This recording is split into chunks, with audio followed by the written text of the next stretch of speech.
All right, Larry, let's take a look at your stroke from the front, and we're going to see what we talked about on the side view, possibly a little more. Once again, above water up here and below water down here.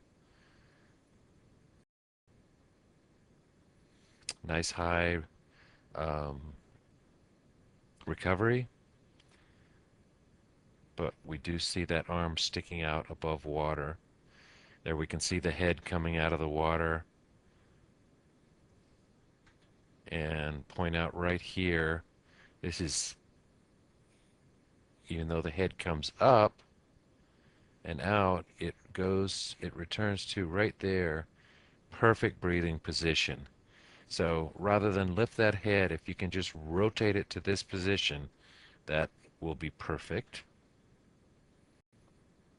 And then get those arms in sooner. Looks like also another thing we couldn't see as well from the side. You see this arm coming in the water at this angle. Um, also going to have a center line, something like this, and that arm is going to slightly cross over that center line. We don't want that to happen. Um, so this right arm especially, rather than it being out like this entering the water, we'd like to see it a little more out like this so that you're not crossing that center line. What happens when you cross the center line with your arm, your shoulders follow, and you end up having your lower body at this angle and then your upper body over at this angle.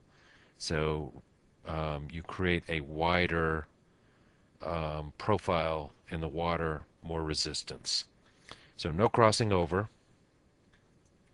Get that head to breathe and not lift, and then get those arms in the water. Fingers first, 6 inches in front of your face.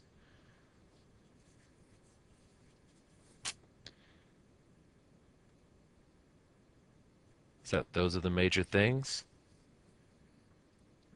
Once you do those, like I said, your balance in the water is going to be much, much better. Those hips and legs are not going to want to drop.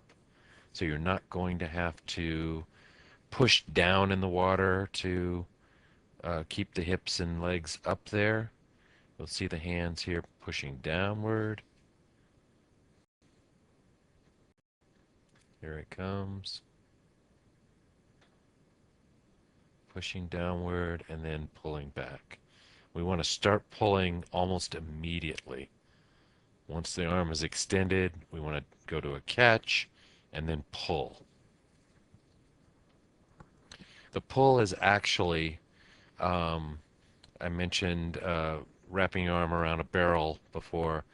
What we actually want to do with that pull is that arm wrapped around actually grabs the water and pulls your body forward. Rather than pushing that arm backward, you're actually pulling the body forward. Elite swimmers, you'll see from the spot their hand enters the water, that's the spot that their hand exits the water as well. So they pull forward enough so that when their hand comes down and around, it comes out of the same spot in the water. There's another good view of that hand pushing down.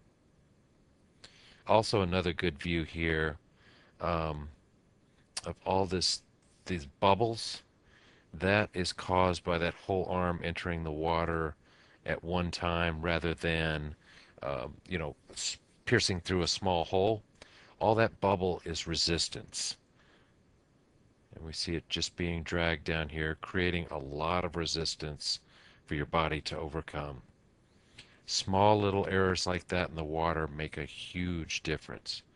Another really nice thing to point out here, right here, this, if we freeze it, is just fantastic looking. The hand fully extended out, um, fairly nice rotation on the body. Nice low head position. And the other thing here that's really nice is the bubbles. If we'll go back just a little bit and we watch your exhalation, the bubbles are slowly trickling out, getting ready so that once you do rotate that head and go for a breath, you can bring air in and all the air's already out of your lungs. Work on those things we talked about